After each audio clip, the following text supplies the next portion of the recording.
Good morning, YouTubians. It's Kermit's Ghost. You can call me Alan. It is Monday the 19th of May 2025. Do you know it would have been Malcolm X's 100th birthday today had he not been assassinated whilst on stage in Manhattan, and should he have lived that long? But it is the actor James Fox's birthday today, and he's turning 86 years old. And his films include Passage to India, Remains of the Day, and Those Magnificent Men in Their Flying Machines.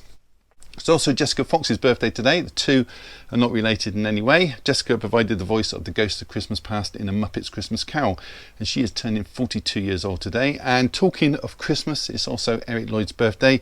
He played that little boy Charlie Calvin in the Disney's Santa Claus, and he is turning 39 years old. Anyway, enough about birthdays. It's a Blu-ray release Monday, so I'm going to be heading up to the city to see what new titles HMV will be stocking on their shelves. But before I do that, I will grab myself a nice piping hot latte from Costa Coffee, not a sponsor. And when all is said and done, I will come back here, sit in the seats behind me and talk about a few recent pickups, plus a gift that I received from a very good friend. So I'll see you all in the city. Here I am again on the seafront, Lower Promenade. As you may know, Brighton was a small fishing village many moons ago, and they have a number of boats dotted around that you can use for a photo opportunity. They are looking a bit worse for wear, but people do use them on a daily basis. You can even sit in them and have a drink of coffee from the local cafe. And here are a few remnants of that bygone era. These were used to pull fishing boats up the beach, but now, as you can see, they're used as a bike stand.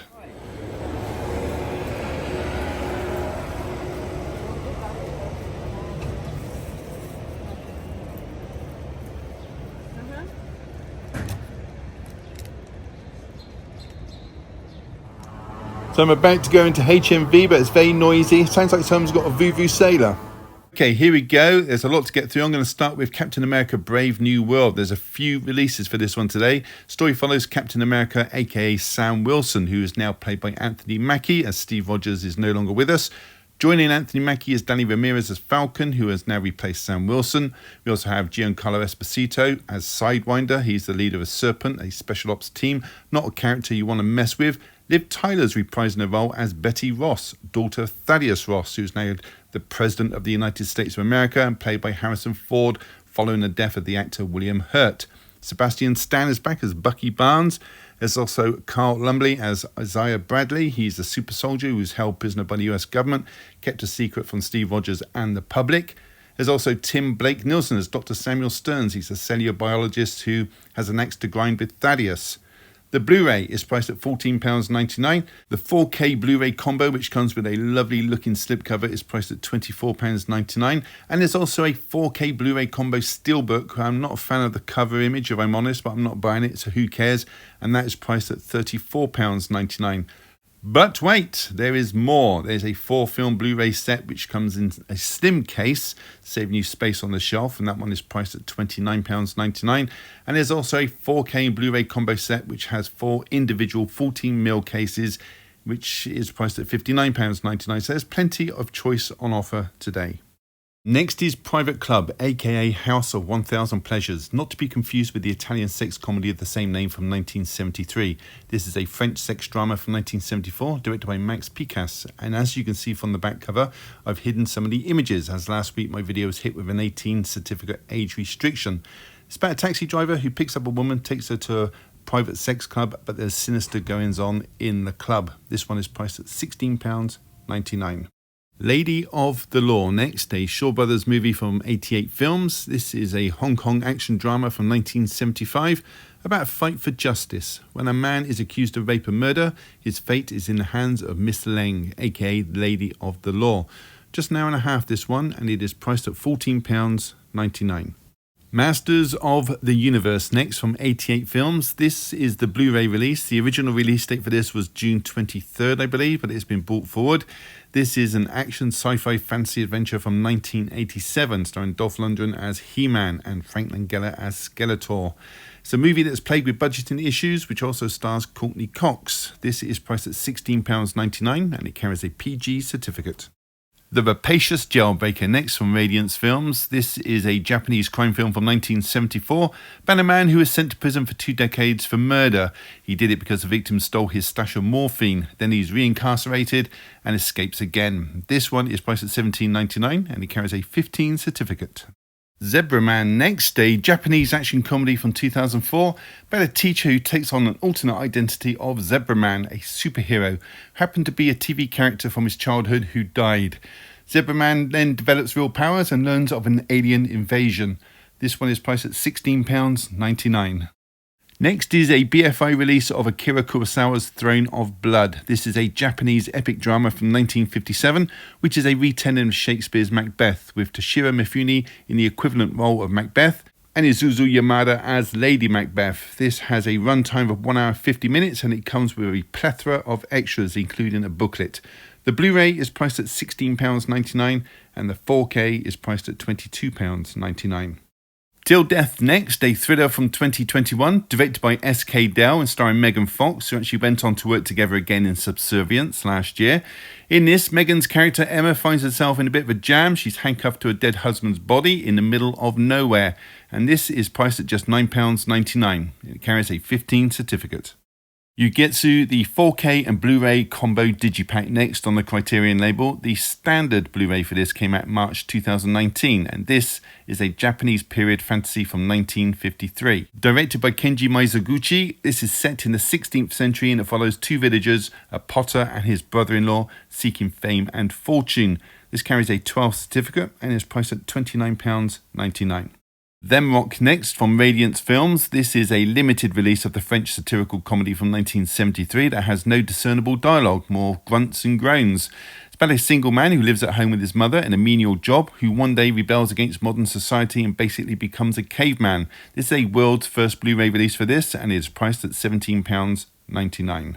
The Perishers, the complete series next, a cartoon show from 1979 created by Maurice Dodd. There are 20 episodes on here, each with just a 5-minute runtime, and it features the voice of Leonard Rossiter as Boot the dog. It's got a total runtime of 90 minutes and it carries a universal certificate. This one is priced at £24.99. Next is the BFI release of Slade in Flame. This is a musical movie from 1975 about a fictional band that was formed from two separate bands, forming the group Flame. Set in the late 60s and starring the Slade band members. You've got Noddy Holder, Jim Lee, Dave Hill and Don Powell. This one is priced at £16.99. Shangri-La Frontier Season 1 Part 2 next. Part 1 came out 21st of April this year. This continues the season with Sanraku, a young man who has a passion and talent for trash games, and he has to face a god-tier boss.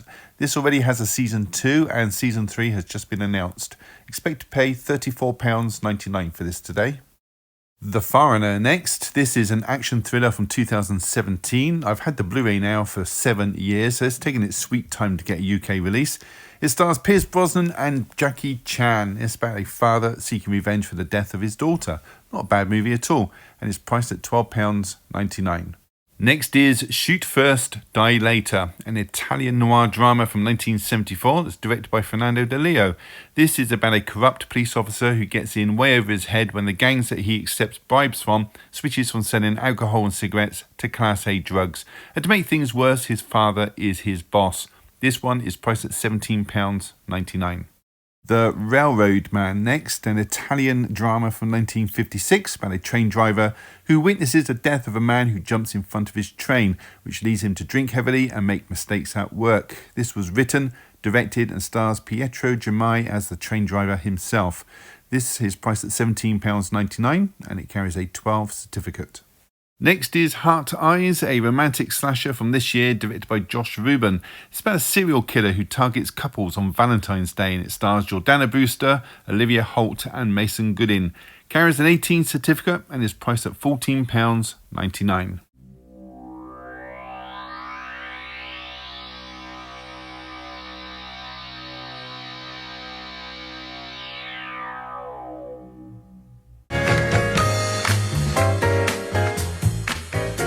Hey everybody, welcome back. 4 titles to talk about today.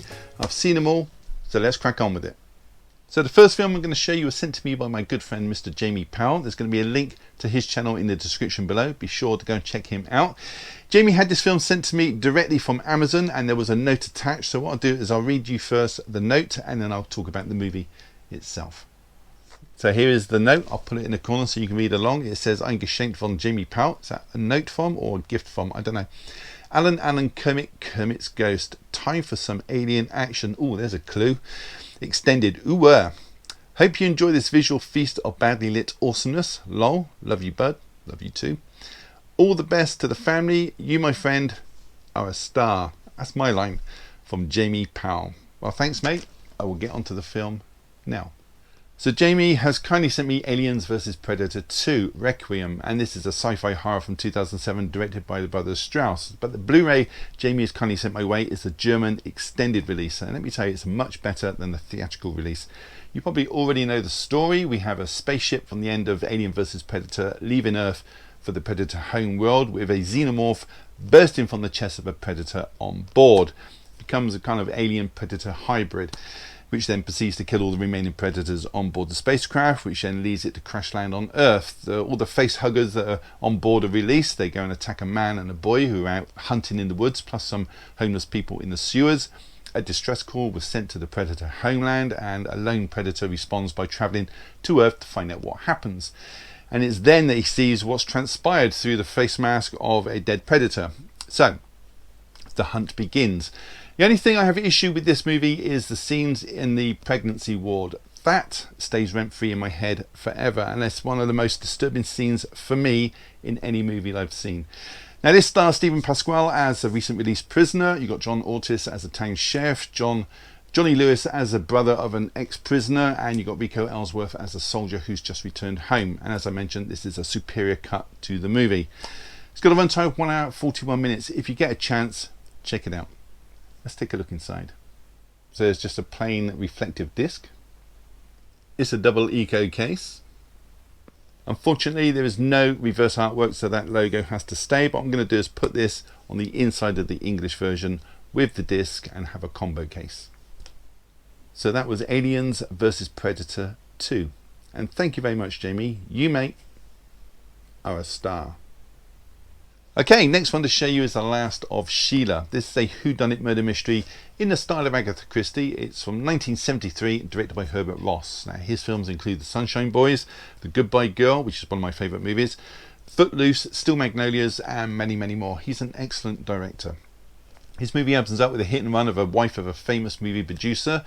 The victim is Sheila. She writes for a gossip column in a magazine, played by Yvonne Romain, and her husband is Clinton, being played by James Coburn. So we cut to 1 year later. Clinton, he's organised a 7-day cruise on his luxury yacht, and he's invited several guests along to play a game of sorts. They are manager Anthony Wood, being played by Ian McShane, Anthony's wife, who is an actress, Alice, played by Raquel Welch, beautiful, talent scout Christine, being played by Diane Cannon, who was in Death Trap and Heaven Can Wait, Lee, who's being played by Joan Hackett, and her on-screen husband Tom, who's being played by Richard Benjamin, who was the friend of James Brolin in Westworld, which was made the same year as this film. And the last one on board is Philip Dexter, director, played by James Mason. So absolute cracking cast in this film. Story surrounds a game that Clinton's devised whilst everybody's on board, and they've got to play, and it's a game to expose some very dark and disturbing secrets that each of them would kill to keep quiet. And one of his guests is directly responsible for killing his wife. Now this is written by both Stephen Sondheim and Anthony Perkins. It's got a runtime of 1 hour 59 minutes. Let's take a look inside. So we have another double eco case and a plain blue disc. So that was The Last of Sheila. Next one to show you is Dangerous, an action thriller from 2021, directed by David Hackle. And let me start off by saying this is not a good movie, but I enjoy it for some reason. It stars Scott Eastwood, who's playing a psychopath called Dylan, and it's implied he's either ex-military or a gang member or an assassin. Either way, he kills people for a living, and he's about to break his parole by attending his brother's funeral on Guardian Island. And Agent Shaughnessy is planning to bring him in, put him into jail, and she is fully aware how dangerous he is. So Dylan, he makes his way to the island, but his family are less than welcoming. His mother is Linda, being played by Brenda Bazinet, and she despises Dylan and wants him to leave immediately. I should point out that Dylan is in constant contact with his therapist, Dr. Alderwood, who's being played by Mel Gibson. Also on the island is Sheriff McCoy, being played by Tyrese Gibson. He gets word that Dylan is a wanted criminal, and he locks him in the one cell on the island, which happens to be where the funeral is being held. Also on their way to the island is a gang of highly trained criminals who are looking for Dylan and a secret that is housed on Guardian Island. And the head of that gang is Cole, being played by Kevin Durand, who is, for some reason, always cast as a villain in movies. I guess he has that look about him. Anyway, this is predictable, it's cheesy, but like I said, I still enjoyed it. But be warned, as I said, it's not very good. It's also available to watch on Netflix, so try before you buy. This one's got a runtime of 1 hour and 39 minutes. Let's take a look inside. So the front cover image has been put onto the disc. So that was Dangerous. Next and last is Subservience, a sci-fi thriller from last year directed by S.K. Dale. Now this stars Michele Morrone as Nick. He's a construction site foreman working in a large city, and Nick, he's in the market for an android, as his wife Maggie, who's being played by Madeline Zimmer. She has a heart condition requiring her to go into hospital for a transplant, and Nick, he settles on Alice, played by Megan Fox. Of course he has.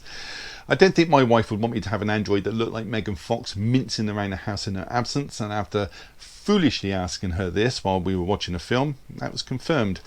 Anyway, Alice is the perfect fit. She tends to the children, she cleans, she cooks, she looks gorgeous. Nick and Maggie have 2 children, by the way, a young boy called Max and a young daughter called Isla, played by Matilda Firth, who was in Wolfman, which I showed just a couple of weeks ago.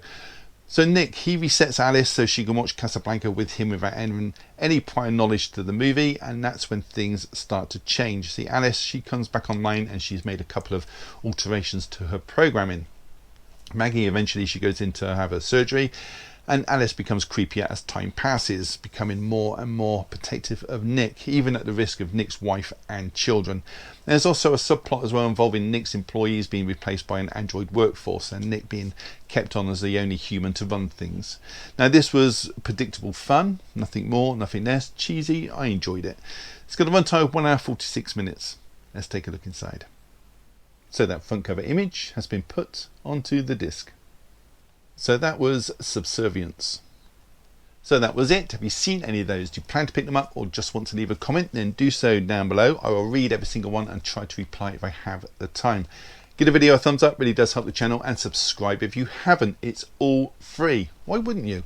On that note, all that's left to say is thank you so much for choosing my channel today and watching my video. Take care. I'll see you all in the next one. Bye.